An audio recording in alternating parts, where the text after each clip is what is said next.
Yonex Ezone 100 or Yonex Vcore 100. Both are not in my tournament of rackets, but let's try to figure out which one would be better if I had to choose one.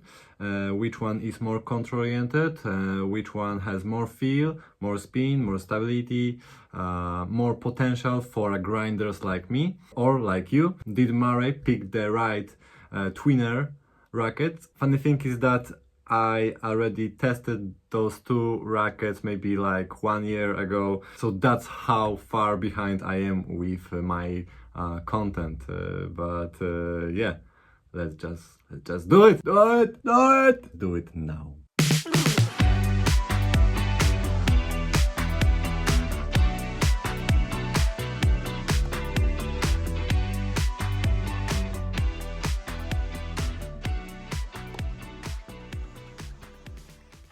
So let's start with a Vcore 100.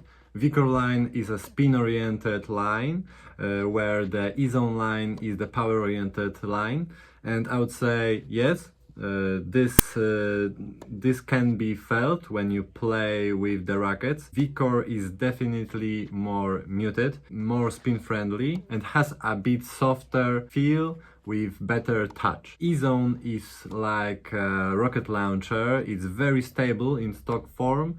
The launch angle is slightly lower, more through the court. The ball is more penetrating. That's basically the main key difference between those two. Vcore 100, endorsed by a recent star, recent discovery, Jasmine Paolini. So she's a bit shorter. She needs that lift above the net. That being said, she can still be very powerful, but she's also more creative. Where the Ezone is probably for this a bit more one-dimensional play, where you want to dominate from start and push back the opponent. I think the Vcore line overall is for the more analytical players, or maybe those who are more patient, or for those who don't mind playing longer rallies. So in that sense, it suits my game a bit more.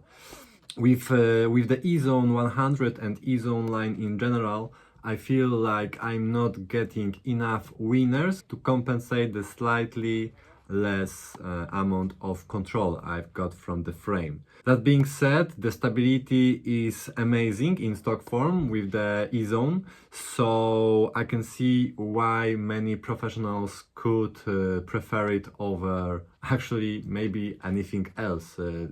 So far, from all the rackets I tested, Ezone is the most powerful one and the most stable, even in stock form. So I can understand why someone looking for something, let's say, easy could go to this direction. That being said, Vcore is maybe a bit more fun to play with, because you can play a more penetrating shot, or you can play with spin. Obviously you can spin with both perfectly, but Vcore is just slightly above all the other Yonex rackets, and maybe actually above the rest of the tweeners on the market. I tested the Vcore and the Ezone next to Head Extreme MP and Vcore 98 regular and Tecnifibre Tempo Iga Świątek signature model. And from those, Vcore had the best feel and the best spin. From those, Ezone had the most power, the most penetrating shot, and was the most stable. Actually, maybe Extreme MP was the least exciting frame for me, because it wasn't stable as the Ezone, it wasn't as spin friendly as the Vcore. The touch, feel and comfort wasn't as good as well, so it kinda left me with this vanilla taste, because I had no reason to be excited about the frame. And Ezone and Vcore and actually Tempo have this factor of excitement when you pick it and play with it. Iga Świątek signature Tempo model is exciting because it is a 98 square inches racket. However, I would like it to be a bit softer, I think, but the string spacing is a bit more open, similarly to the Vcore line, so you kind of have this mix similar to the Vcore 98, but at the same time Vcore 98 is a bit more mushy and tamed, and Tempo is a bit more powerful, the ball is kind of more penetrating, similarly to the Ezone, but you have this spin potential of the Vcore line, everything closed in a 98 square inches head size, so you have quite interesting mix. But back to the Yonex frame. Stability, power goes to Ezone, spin, comfort goes to the Vcore.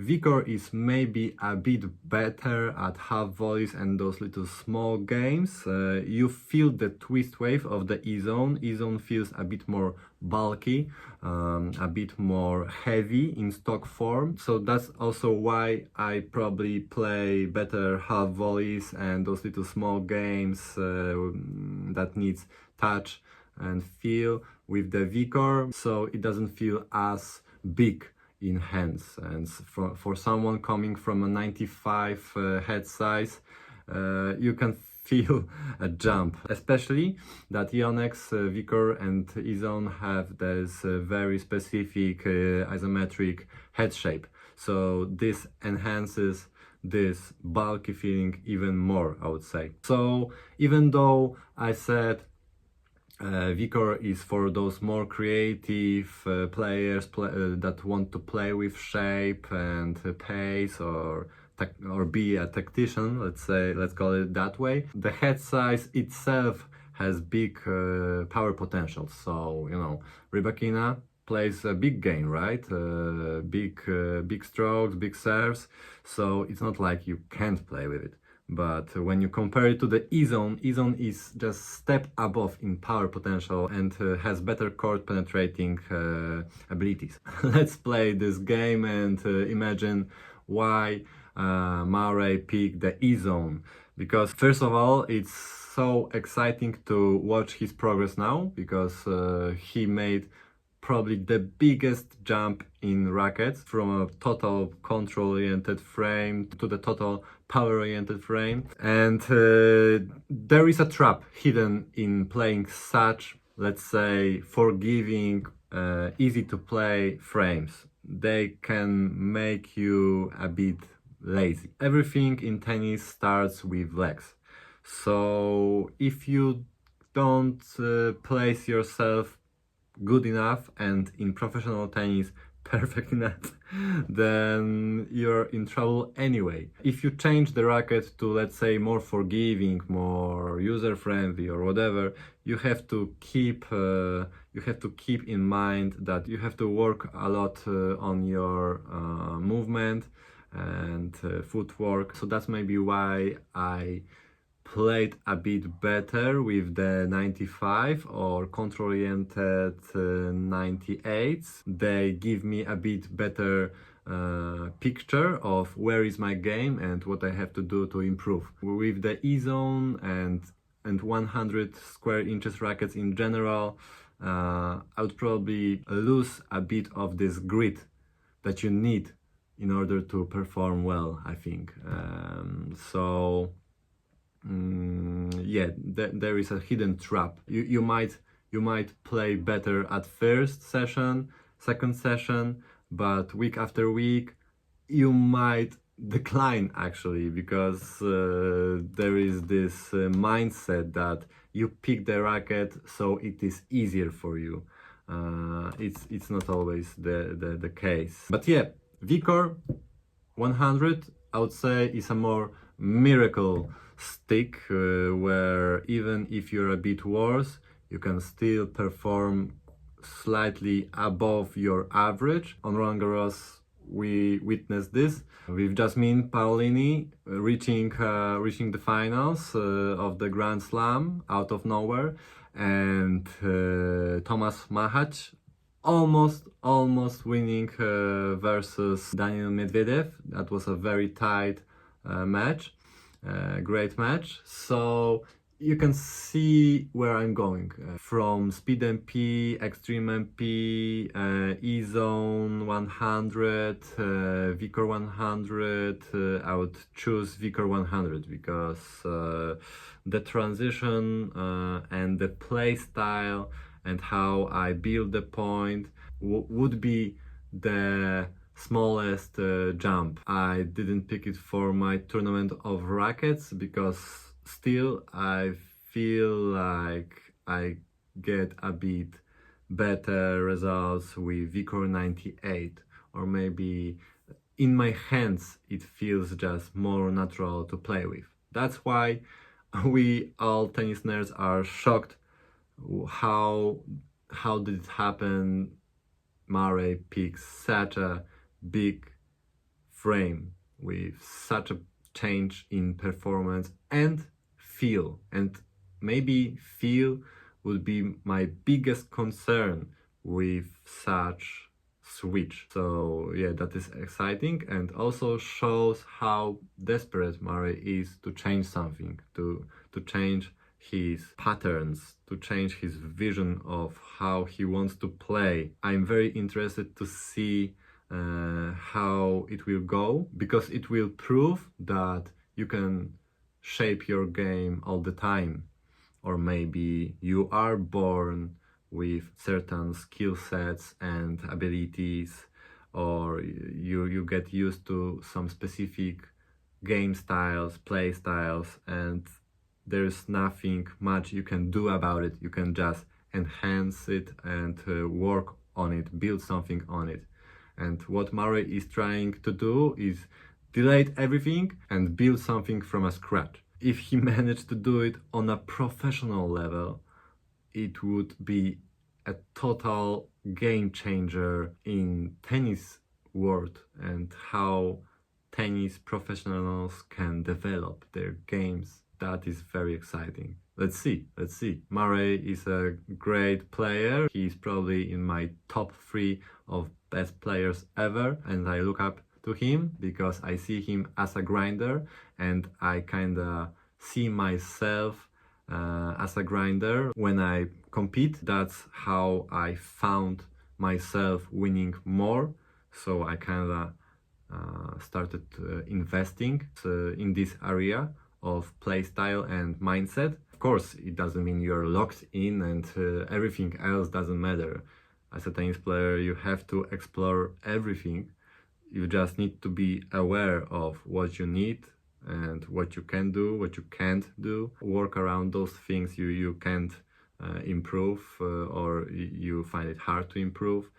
Find your weapons, basically learn how to win. So yeah, that is very exciting. So Vcore 100, Ezone 100, I would go with the Vcore 100.